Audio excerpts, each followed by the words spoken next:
ታው ኪራ እንዳሰብከው አይደለም።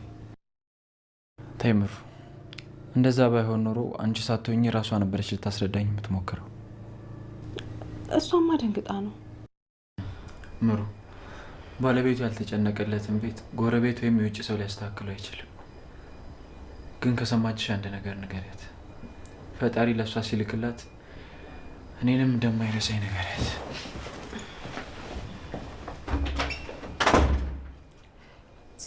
አየሽ አይደል ዝምታሽ ምን ያክል ተስፋ እንዳስቆረጠ።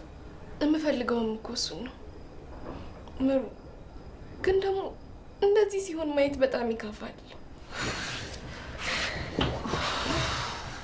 በቃ እዚህ ተረጋጊ፣ ከዚህ በላይ አትጨናነቂ። ባለቤቱ ያልተጨነቀለትን ቤት ያስተካክለው።